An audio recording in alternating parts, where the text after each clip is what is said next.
Naquele tempo se falava muito como falei antes, né, de Jesus Cristo pobre, de Jesus Cristo engajado, como a predileção da igreja deveria ser pelos pobres. Veio o Concílio Vaticano II, que depois realmente eu acho que foi traído, porque o que queria João 23 era uma igreja mais popular, mais simples, mais pobre, Lá se criou a palavra, a igreja povo de Deus. Hoje já o Vaticano não quer falar mais em povo de Deus. Aí fala outra coisa.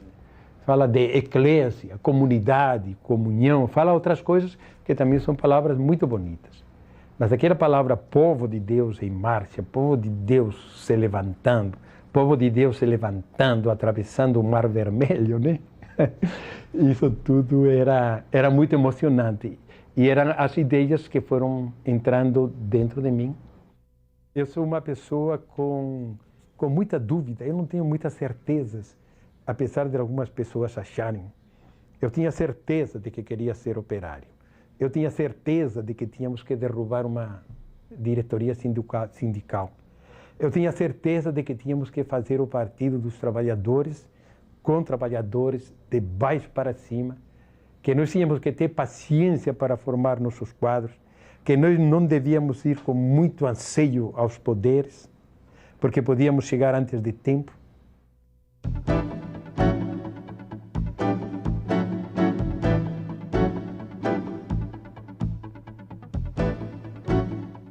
Eu nasci o dia 5 de outubro de 1932. Então já vão anos e cacetada de anos. Eu nasci numa cidade chamada, vamos dizer em espanhol, Béjar, né? Essa cidade é muito interessante porque ela se situa no meio de montanhas, com um clima extremamente agradável, numa altitude de 900 metros, igual Belo Horizonte, mas entre dois desertos. Isso nos deu, às pessoas que moramos nessa cidade, de água fria, de montanha, de gelo e de neve, nos deu assim uma força, digo a todos os que nasceram lá, né? Uma força assim, muito grande. E ao mesmo tempo nos deu uma certa ternura, sabe? Que às vezes os espanhóis que nascem em lugares montanhosos e duros, né? Eles talvez nem sempre conseguem. Meu pai era um advogado muito bem sucedido. Minha mãe era uma senhora, como dizemos aqui, do lar, mas uma pessoa assim muito clarividente, ambos de uma religiosidade muito grande, mas esclarecida, profunda. Meus pais tiveram coisas que são contraditórias com as minhas. Eles eram de direita, eu sou de esquerda. Eles eram monarquistas, eu sou republicano. Meu pai nunca deu um tiro, mas, no entanto, ele fez a guerra junto com os franquistas, né? Ajudava, como advogado, a reconstruir o direito nas cidades que o ditador Franco ia tomando.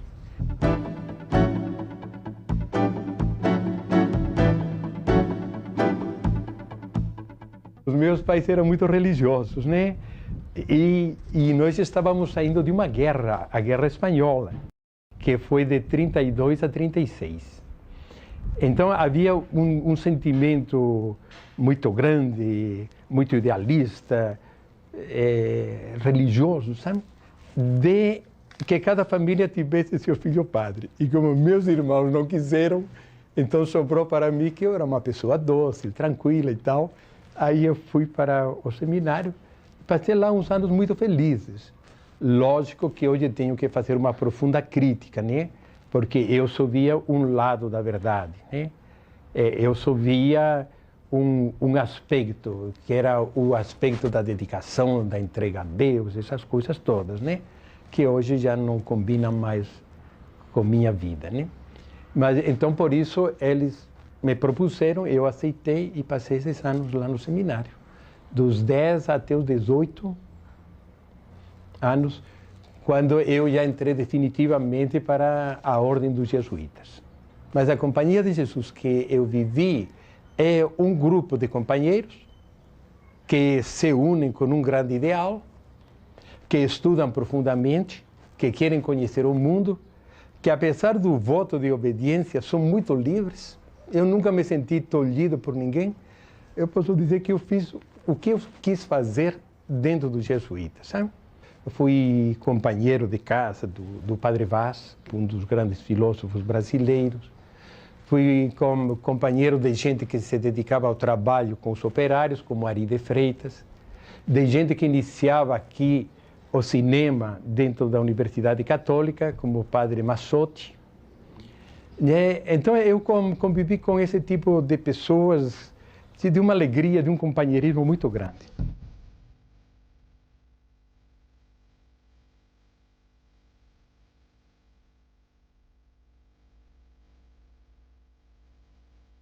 Nos anos 50, 50 e pouco, na Espanha havia muitas vocações religiosas, sabe?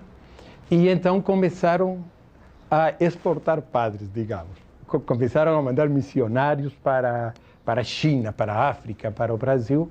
E eu não sei por que escolhi o Brasil, sabe? Acho que escolhi porque tinha uma boa mão em cima de mim que me indicou o caminho, sabe? Eu cheguei ao Brasil o dia 12 de outubro. No Rio havia uma grande festa, sabe? Nossa Senhora Aparecida e tal. E, sobretudo, a coisa que me impressionou naquele dia foi o seguinte: eu fui dormir no Colégio Santo Inácio, dos jesuítas, a janela aberta, fazia muito calor, e de repente eu acordei lá pelas 2 da madrugada, escutando os tambores, tocando lá, sabe? Aí eu escutei aqueles tambores, falei, mas que coisa fantástica, né? Levantei, fui à janela e vi lá o Corcovado. Então aquilo foi algo assim, né, para um rapaz de 25 anos, que chega a um país estrangeiro, né, que de repente abre a janela às 2 da madrugada e escuta os tambores que estavam preparando o carnaval, né, porque já era em outubro, né, então aquilo lá na vila, na favela e tal, aquilo tudo me impressionou e acho que talvez me deu o primeiro selo de como o Brasil era contraditório, era alegre, era vida. Aí eu me enamorei do Brasil, sabe? E até hoje estou enamorado. Depois vim para Juiz de Fora, onde eu passei um ano na fundação de um colégio. E depois, no ano seguinte, portanto, em 58, aí eu fui para o Rio Grande do Sul. Agora, o fantástico dessa época é o seguinte: eu cheguei num momento alegre do Brasil. Quem estava na presidência era Juscelino Kubitschek. E eu passei pela estrada que ele estava fazendo, né, a 040, hoje, que vai do Rio a Belo Horizonte, em construção. Cada 100 quilômetros ou 150 quilômetros tínhamos que parar porque era pura terra.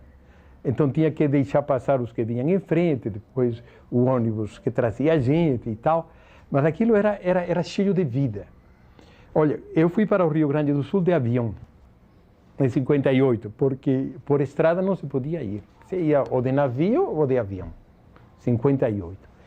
Passei lá 4 anos, voltei pela estrada que Juscelino tinha aberto de Porto Alegre até São Paulo. Eu fui capelão de prisão.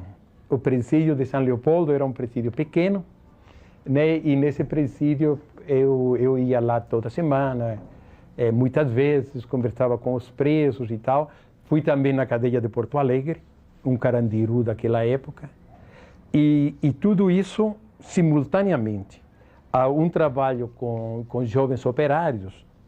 Naquela época, a igreja tinha feito a JOC, né?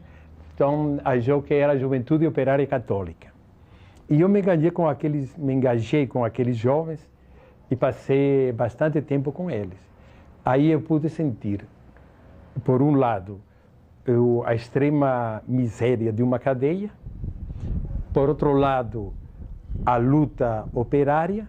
Então, tudo isso já foi me marcando para eu ir traçando o meu caminho, que depois foi se concretizando. Eu saí do Rio Grande porque já tinha acabado o estudo de teologia dos 4 anos eu já tinha sido ordenado padre por Dom Vicente Scherer, um bispo muito conservador, muito boa pessoa lá de Porto Alegre, cardeal. E então eu vinha para Minas Gerais, porque eu fui destinado aqui. Aqui havia uma província que chamavam os jesuítas, né? Goiano-Mineira. Então era Goiás e Minas. Então aqui nós tínhamos que trabalhar.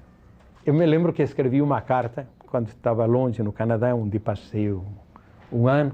Aí eu escrevi uma carta ao meu provincial, que era meu chefe, o padre Marcelo Azevedo, muito boa pessoa. Aí eu pedi para ele que eu queria trabalhar em favela. Que as favelas tinham me impressionado, sabe? Não era nem de longe o que são agora, mas eu estava impressionado e eu queria dedicar minha vida às famílias pobres, ao pessoal que sofria e tal. E ele me respondeu uma carta que meu destino era o Colégio Loyola. O contrário, nem um colégio de gente rica e tal. E realmente eu fui para esse colégio. Mas eu me senti muito mal. Eu passei um ano em que eu estava ficando esquizofrênico, sabe? Eu ficava com duas personalidades. Uma personalidade que era a pessoa pobre, que quer trabalhar com os pobres, que quer se engajar. Naquele tempo falávamos muito essa palavra. A gente se encarnar na pobreza, igual Cristo se encarnou na natureza humana. Se engajar na luta dos trabalhadores, dos operários e tal. Então, eu era isso. E, por outra parte, eu era uma pessoa que morava numa casa burguesa, digamos, né? Com boa comida, com todas as comodidades e dedicado a ensinar a uns jovens que eram filhos de banqueiros, filhos de grandes profissionais e tal, né? Era um dos colégios melhores aqui de Belo Horizonte. Então, em mim havia então essa disputa interna que quase me levou à loucura. Eu falo agora rindo, mas foi um negócio assim muito duro. E um dia, uma tarde, lá pelas 4, 5 da tarde, chegou um padre que me falou: olha, tem um casal aí na portaria, Ana Maria e Mário Sene. E eles estão querendo um retiro para casais. Você que não está gostando muito daqui, o que você acha disso? Falei, eu topo. Mas você entende disso? Falei, eu não entendo nada, mas se preocupa não que eu garanto. Aí eu desci, conversei com aquele casal, nós fizemos muito amigos, eu expliquei para eles que eu não entendia nada de casais, de educação de filhos, de vida sexual, eu não tinha nenhuma vida sexual, né? Então, o que nós fazíamos? Aí, não se preocupe, nem... pronto. Aí, durante 2 meses, nós preparamos juntos um primeiro retiro, sabe, de um fim de semana, sexta, sábado e domingo. E foi um êxito. Eles acharam fantástico, né? Eles eram muito generosos e tal. E aí eu fiquei com esses casais cristãos durante 5 anos. Então, meu trabalho foi durante 5 anos com casais. Eu dei retiros e cursos desde o Ceará, desde Fortaleza até Curitiba. Até que um dia eu coloquei para os meus superiores e tal, que eu queria partir para uma outra vida. Que tinha pensado muito que eu queria ser operário. Aí foi um Deus nos acuda, sabe? Os casais me mandaram para uma psicoanalista. Quando eu fui a essa psicoanalista, eu vi que ela estava mais doida do que eu.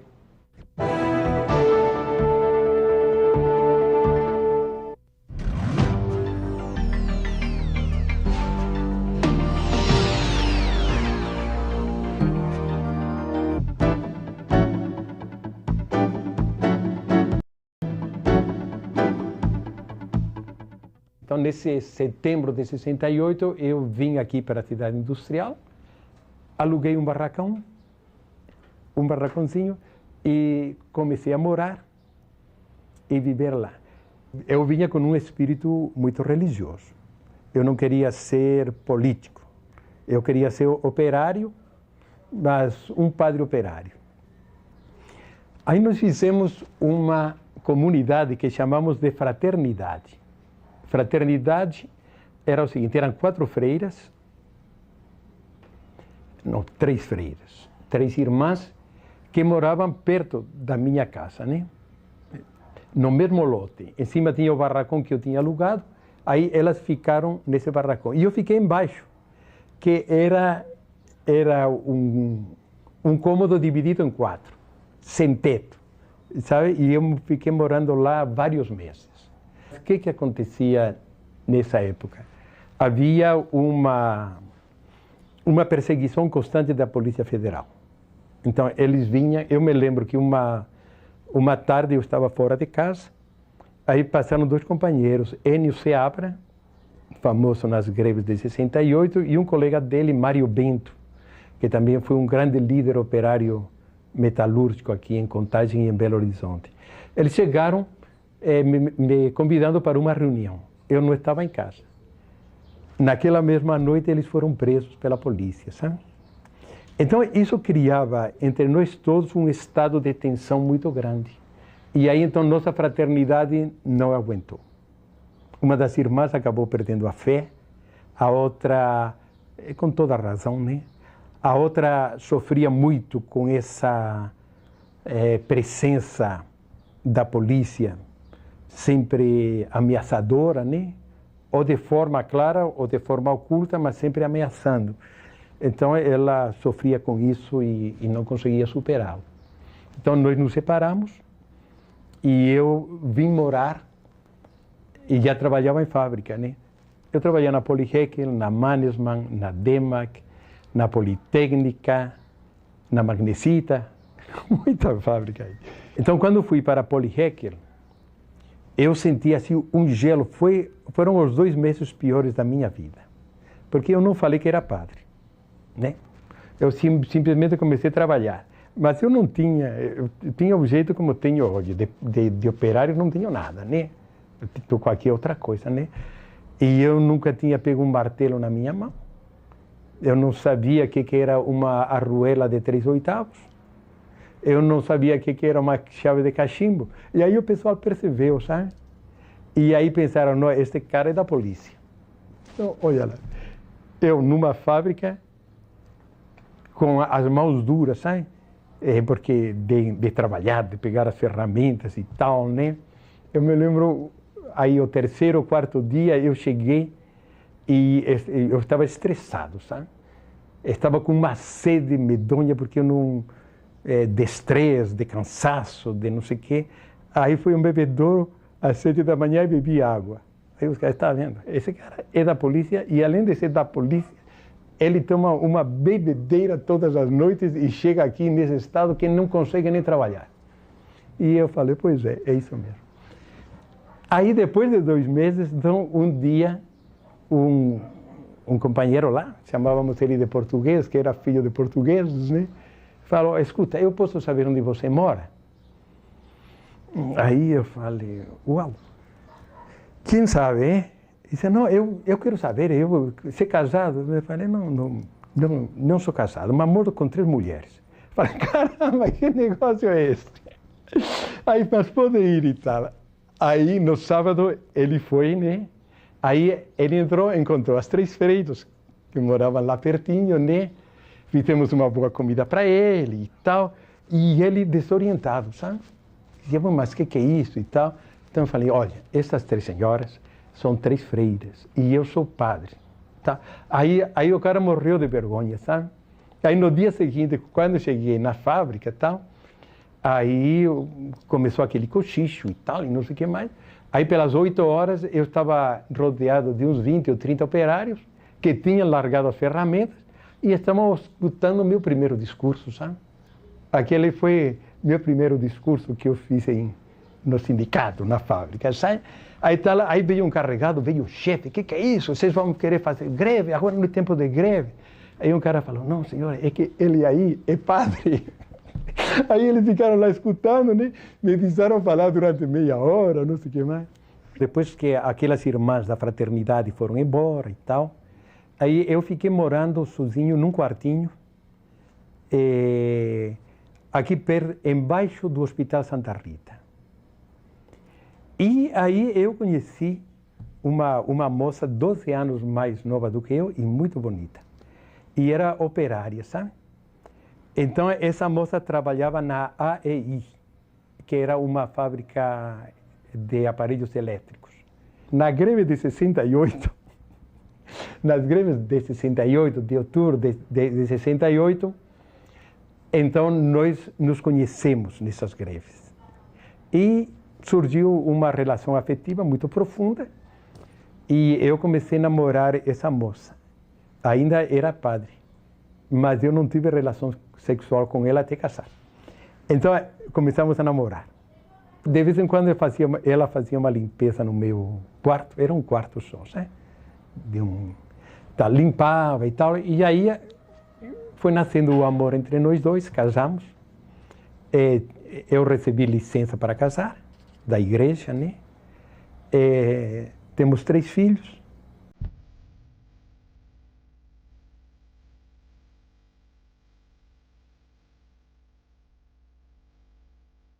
Quando eu fui para a fábrica, ainda não se falava em teologia da libertação, não.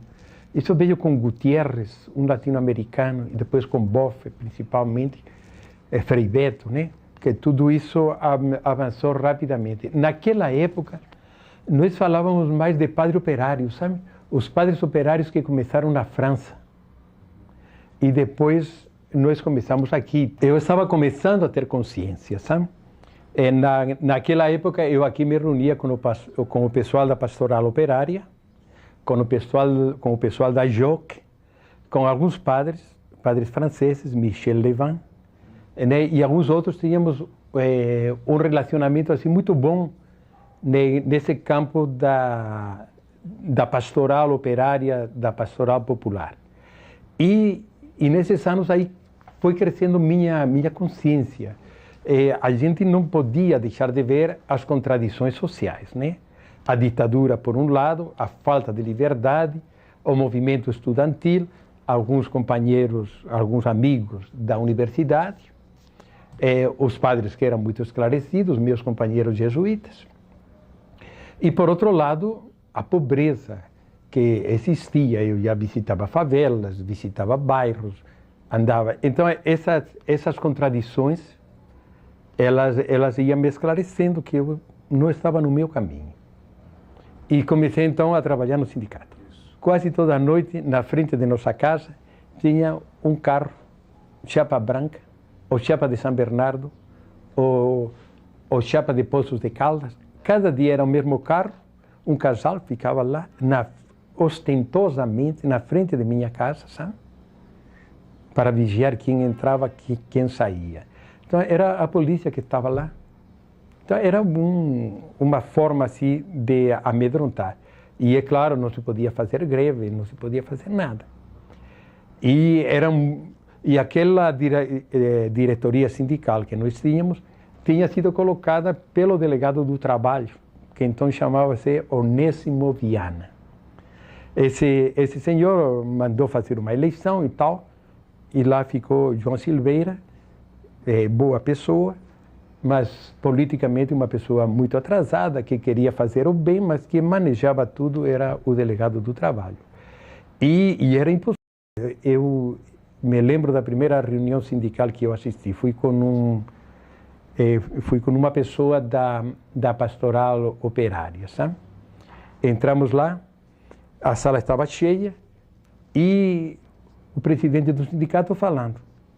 De repente, esse meu colega pediu a palavra, foi lá, foi só começar a falar, que veio uma vaia espantosa, não deixaram falar. Foi para trás.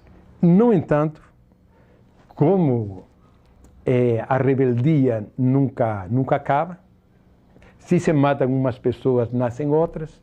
Se alguns dos companheiros dessa época tiveram que ir embora, vieram outros que eram de vários partidos, eram do Partido Comunista, eram da pastoral operária, eram pessoas independentes.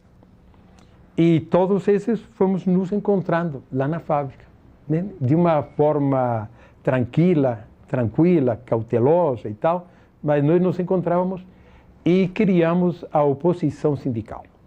O Mário Bigode, que nós chamávamos, foi uma pessoa assim, muito importante.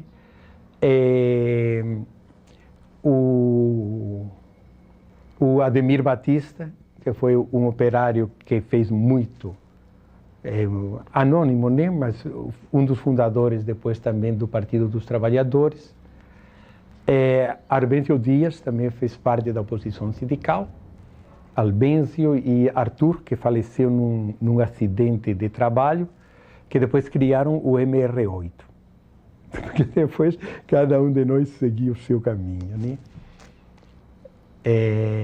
E, bom, um pouquinho antes, como eu falei antes, Enio Seabra e Mário Bento, eles foram muito importantes. Maria Antonieta, eu não sei o sobrenome dela, foi uma mulher de muita...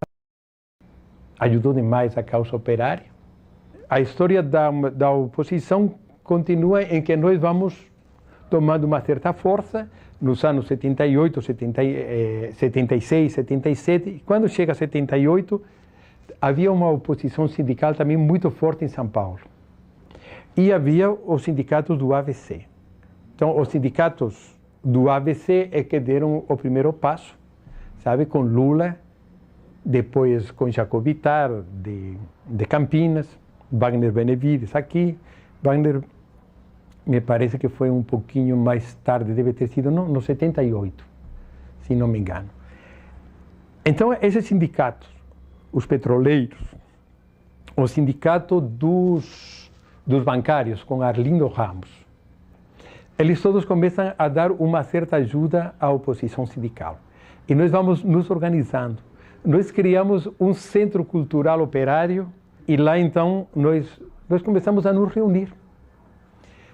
E aí, então, surge a ideia de fazer uma chapa de oposição sindical. Aí fazemos essa chapa que concorre, se eu não me engano, em 78, 77 ou 78. E aí nós somos derrotados, mas por pouca coisa, sabe? Por pouca coisa. 3 anos depois, nós já conquistamos o sindicato.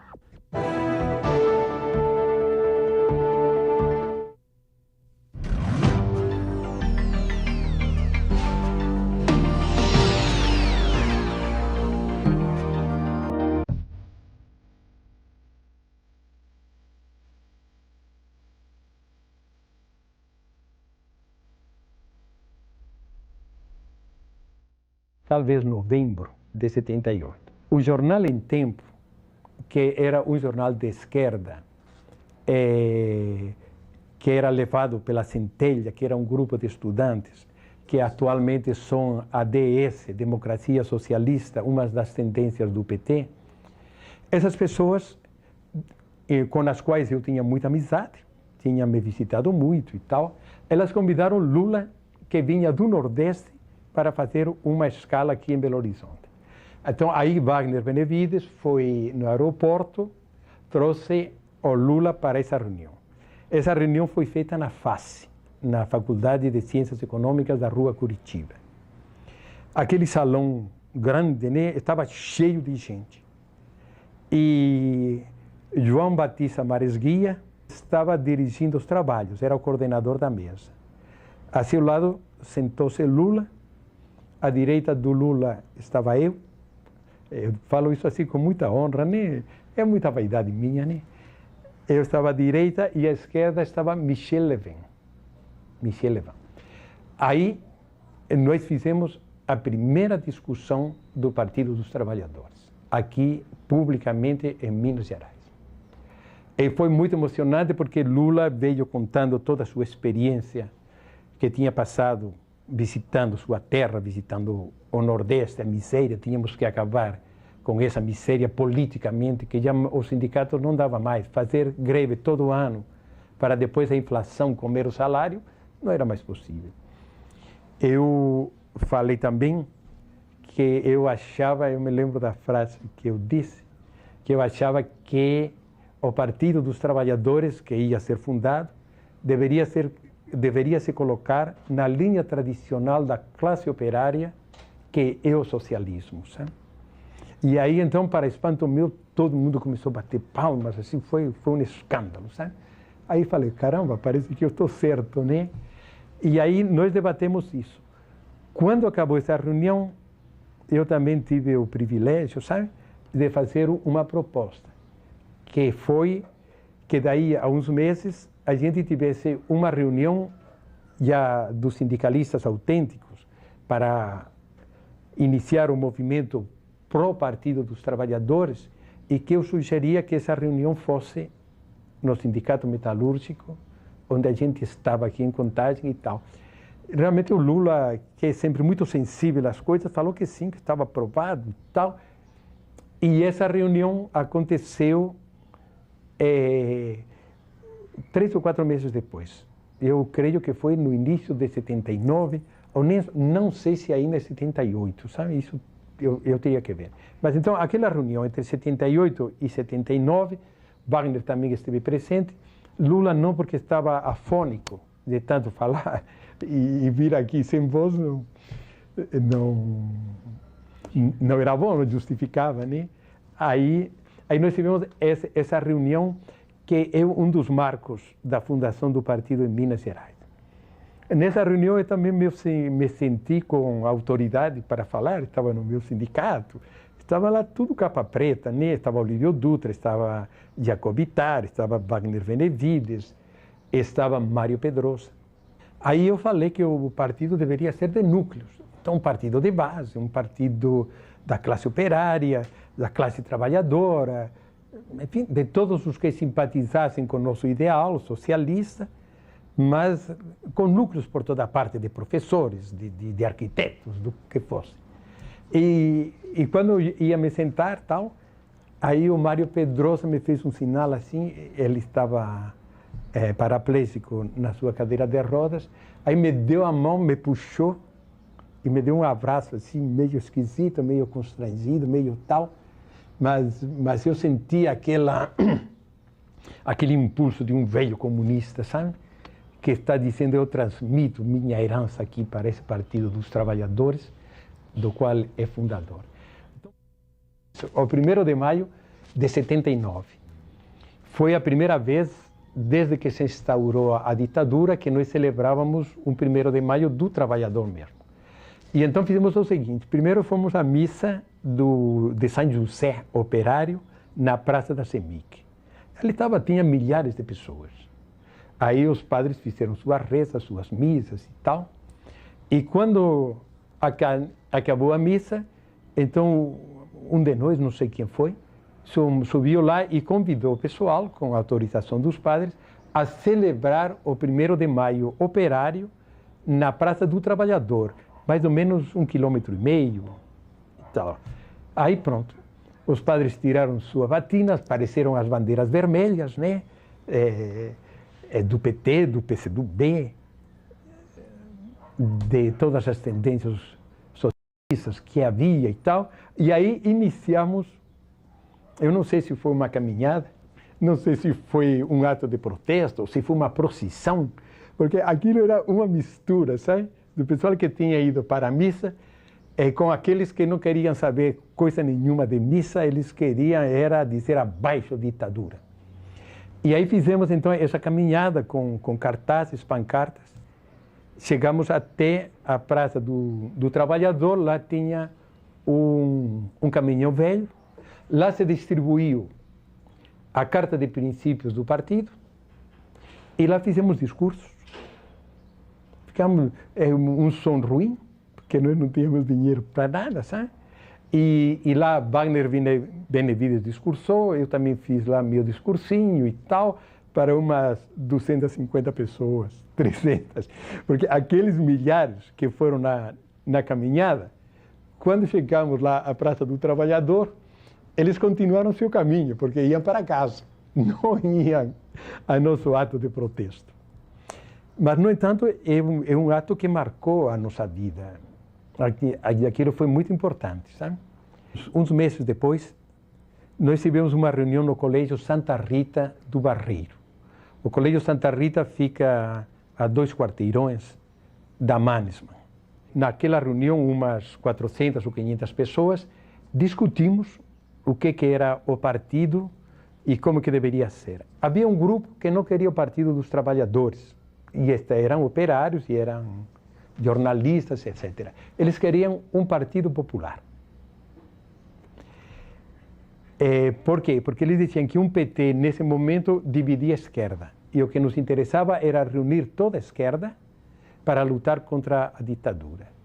E a maioria éramos a favor de fazer o Partido dos Trabalhadores, dizendo que ou fazíamos então ou não fazíamos nunca. E eu acho que nós tínhamos razão. Na mesa diretora desses trabalhos estávamos Luiz Dulce e eu. Luiz Dulce é companheiro do primeiro momento, ou eu companheiro dele. Então foi um dia muito bonito e de lá então já surgiu a organização do partido. A partir dessa semana começamos a nos reunir no sindicato dos petroleiros, com Wagner Benevides, que abria salas e tal, e aí se começou. Então em Minas foi isso. Assim se fundou o partido que praticamente a nível nacional teve também o 13 de novembro de 1979, em que aparece um documento, acho que foi a Carta de Princípios, que eu falei antes, foi aí, e que se elege a primeira comissão provisória para fazer o partido, né? Onde está Wagner Benevides, Enos Amorim, Lula, Jacobitar, Paulo Skromov e outros vários. E os delegados estaduais para essa comissão provisória, se não me engano, era Dulce e eu. Naquela época fui preso 2 vezes, né? Prisões de uma semana, de vários dias, sem muita importância. A primeira foi quando estávamos preparando a greve do 79. Então, um dia eu morava do outro lado desta praça, eu estava saindo, e aí minha esposa, Adélia, me fala: Inácio, antes de você ir para a sua reunião lá no sindicato, vê se nosso filho está em casa de um amigo, aqui pertinho. Aí quando eu ia para a casa do amigo, aí a polícia me pegou, e me pegou de uma maneira surpreendente, sabe? Veio um senhor, primeiro apareceu um de um lado, outro de outro, quando eu estava no meio da praça deserta, com pouca luz, né? Aí eu falei: caramba, né, este negócio tá, esses caras vão me assaltar. Aí eu comecei a andar mais depressa. Aí veio uma pessoa que eu conhecia, um senhor, que participava de nossas reuniões do Centro Cultural Operário e que todo mundo dizia que era dedo duro e que era um traidor, sabe? Então eu vi essa pessoa, de qualquer jeito, como eu conhecia e os outros não, eu me dirigi para ele. Aí eu estendi a mão. Aí ele, em lugar de segurar minha mão, segurou meu braço e me falou: Inácio, desculpe, mas você está preso. Eu achei bonito, né? Ele pediu desculpas. Aí os outros 2 chegaram, eu gritei para ver se me escutavam em casa, mas não me escutaram e tal. Aí fui para o DOPS. No DOPS encontrei o Júlio Pires, encontrei a esposa dele, que faleceu depois, a Isis, e encontrei outros vários companheiros. Carlão chegou lá, Carlão do PT, né? Chegou pouco tempo depois. E lá passamos uma semana tranquilamente refletindo sobre o partido. E quando fomos livres, naquela época até foi o dia da anistia, né? Que Figueiredo assinou a anistia, aí o delegado chegou lá e falou: vocês foram anistiados, aí nós fomos embora. E continuamos a preparação da greve de 79, que foi uma greve assim, muito aguerrida, assim, de muita paulada, de muita perseguição, algumas cabeças quebradas que eu vi, né? Muita gente presa, e aí eu voltei a ser preso com um monte de gente, sabe? E pronto, e aí praticamente acabou minha vida sindical, porque depois que eu saí da prisão já ninguém mais me quis aceitar em fábrica e eu saí da categoria metalúrgica.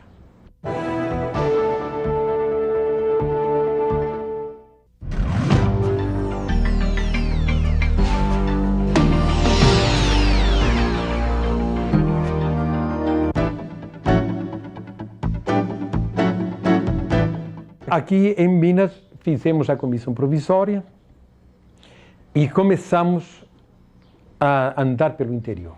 Sabe, nós tínhamos que fazer 165 comissões provisórias em 165 municípios. E aquilo tinha que ser com uma certa urgência, porque queríamos registrar o partido lá em 81, na primeira convenção do partido, como foi feito, e depois entrar para a primeira campanha em 82. Aí isso foi uma epopeia, sabe? Os estudantes de todas as universidades, eles ajudaram muito, porque cada um ia à sua cidade de origem e lá fazia a comissão provisória. Eu me lembro de várias viagens que fiz pelo Vale do Jequitinhonha, pelo Vale do Mucuri, pelo sul de Minas, pelo leste de Minas, a partir de Juiz de Fora, onde tinha vários companheiros, Paulo Delgado, dos fundadores, Miriam, a esposa dele, sabe, estavam lá desde o primeiro momento. E também pelo Triângulo, né? Uberaba, Uberlândia, eles vieram logo a fazer parte do partido. Agora, as comissões eram feitas, às vezes, da forma mais espontânea. Eu me lembro, por exemplo, nessa viagem pelo Vale do Jequitinhonha, em Diamantina, se fez a comissão provisória com estudantes. Américo Antunes, depois presidente dos jornalistas, ele estava lá nesse início. Depois nós fomos, me lembro, uma manhã chegamos em Chapada do Norte. Em Chapada do Norte tínhamos um contato de um camponês que morava em um certo lugar e falaram como que a gente chegava lá. Então nós passamos a placa que dava entrada para a Chapada do Norte, continuamos, saímos por um caminho. Aí descemos aquele caminho, uma grota, sabe? Cheia de cascalho. Era um carro novo de um estudante com o qual eu viajava. Embaixo tinha um rio de 1,5 metro, uma coisa assim, pouca profundidade. Saímos do carro para tirar um tronco que estava lá no meio do caminho, sabe? Que naquele meio do caminho não tinha uma pedra, era um tronco. E em lugar de deixar a pedra aí, nós pegamos o tronco, jogamos o tronco fora, passamos e começamos a subir. Depois de subir uns 100 metros, uma coisa assim, com muita dificuldade, de repente se abriu lá um espetáculo fantástico, sabe? Que era um riacho com uma cascata de uns 2 metros. Em cima do córrego da cascata tinha uma casa plantada numa pedra, uma casa de pedra e de madeira. E quando nós chegamos, essas coisas passaram já faz 22 anos, né? Em 1980. Eu me lembro que tinha um senhor lá mexendo, aí olhou espantado para o carro, lá nunca tinha chegado um carro, né? E a esposa dele saiu, olhou lá pela janela e tal. Aí nós descemos do carro e fomos chegando, né? Ele se aproximou lá, cabreiro, né? Mineiro cabreiro, do Vale do Jequitinhonha, e nós do outro lado. Aí quando chegamos, falamos, olha, nós somos do PT. Quando falamos somos do PT, o cara abriu aquele sorriso assim grande, sabe? E falou, mulher, vem cá, eu não te falei que esse pessoal do partido do Lula, do partido do camponês, do trabalhador, vinham aqui, estão aqui. Aí nós conversamos com o cara, ele ficou com os papéis para fazer a comissão provisória, sabe? A mulher trouxe para nós um queijo frescal, né? Leva para o caminho, tá? Vocês comem, vão passar fome por aí.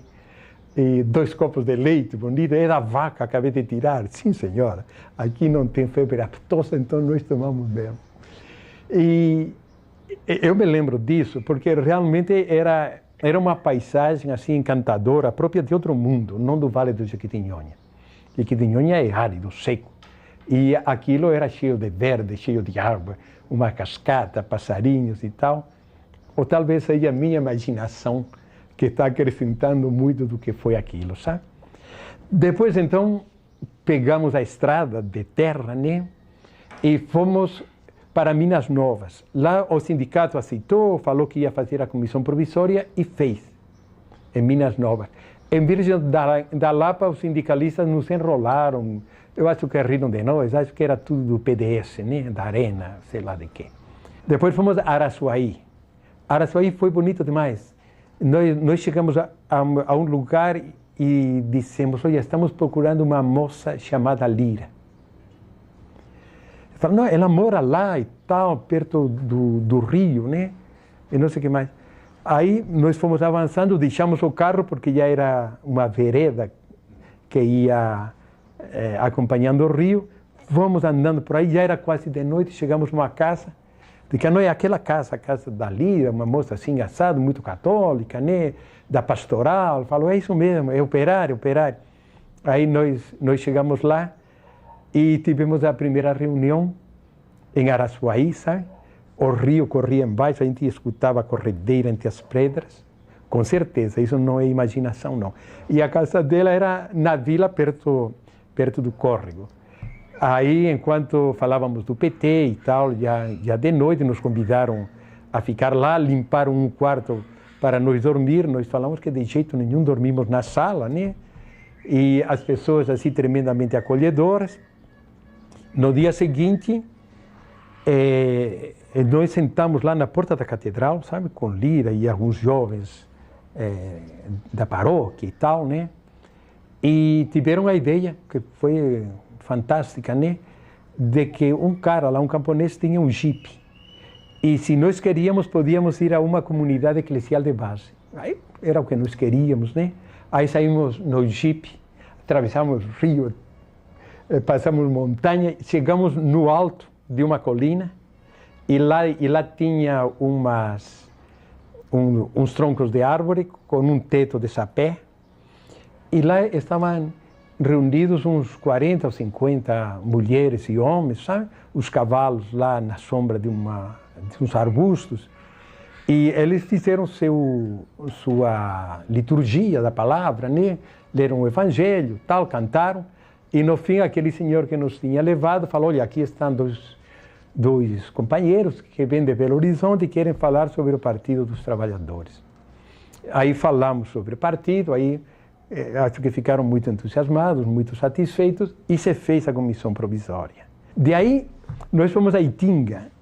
Itinga é uma cidadezinha que foi governada pelo PT, um prefeito, e aí tinha dado o nome de uma pessoa, eu não me lembro o nome, é fulano de tal, é José de não sei o quê. Vocês procuram ele, que esse é um cabra bom e tal. Aí, quando chegávamos a Itinga, que é uma cidade atravessada pelo rio Jequitinhonha, chegando vimos uma igreja em construção, uma capela. Aí falamos, vamos perguntar se o cara é tão conhecido, né? Aí nós descemos lá, batemos palmas e tal, e ninguém respondia, a porta da capela estava aberta. Aí já íamos embora, quando um operário pula do andar e me diz, não, espera aí, o que vocês querem e tal. Bem, você conhece o José das Tantas? Aí o cara riu daquela forma, sou eu mesmo. Aí falando, realmente o nosso caminho é guiado por uma estrela, sabe? Então era isso mesmo. E aí depois conquistamos essa cidade. Então isso para mim é muito emocionante, porque aí estava se criando o partido. E olha, o que eu falo, aí depois, mas esse cara aí tem muita vaidade. Não, porque eram centenas de pessoas igual a mim que estávamos fazendo isso. O PT se fez com anônimos, gente que eu conheço, que eles me conhecem, mas que, ponto, estão aí. É a história de baixo para cima. É a verdadeira história que se constrói com gente que nunca aparece nos livros de história.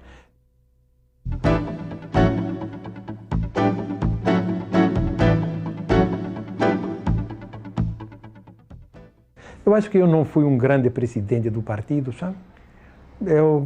Eu acho que quando eu fui presidente, cada um fazia o que queria e eu achava isso ótimo. Então eu fazia menos coisas, punha os outros para fazer. E como eu achava que meus companheiros tinham mais qualidades do que eu, então eu cedia dos meus poderes tudo o que eu podia. Então, se eu não fui um grande presidente do Partido dos Trabalhadores, eu acho que eu fui um grande formador dos trabalhadores que aderiam ao partido. Esse trabalho foi muito bonito.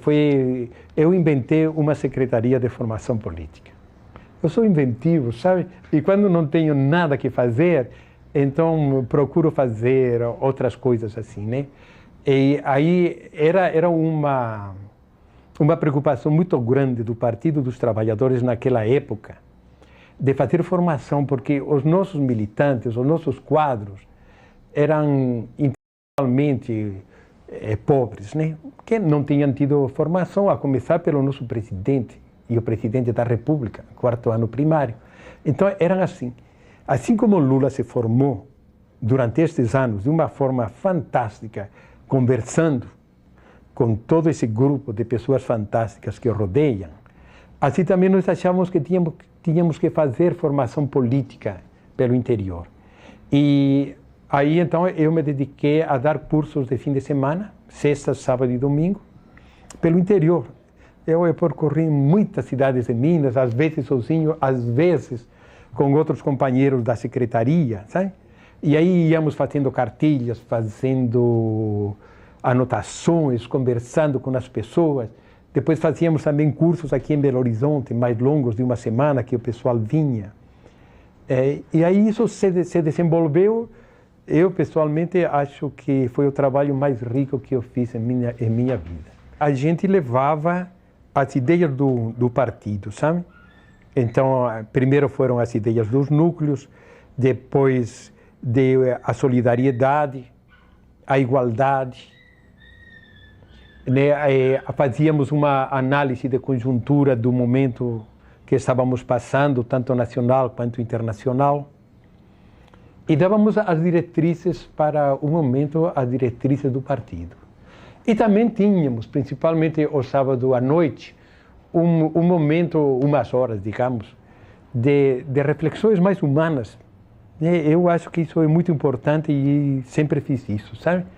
Então, nós falávamos da educação dos filhos, das relações familiares, do machismo, do feminismo, né? O que eram essas coisas.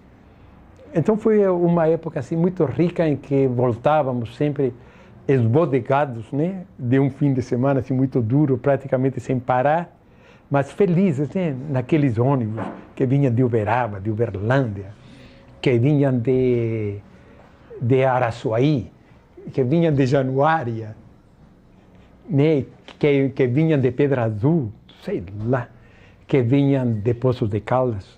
Estive lá em Poços de Caldas, de Pouso Alegre, Itajubá. Então, todos esses lugares a secretaria percorria e eu acho que isso foi muito importante para o PT.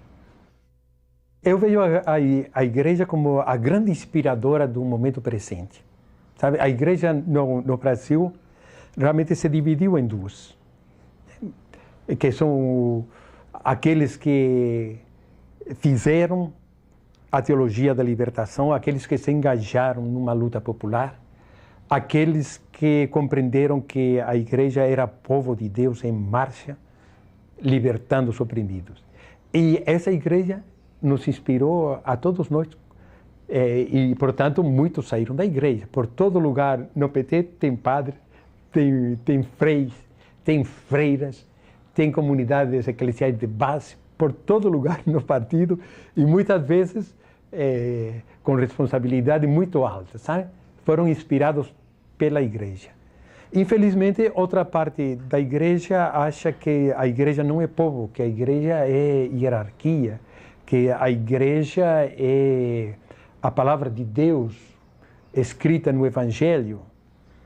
Então, eu creio que isso já não me inspira.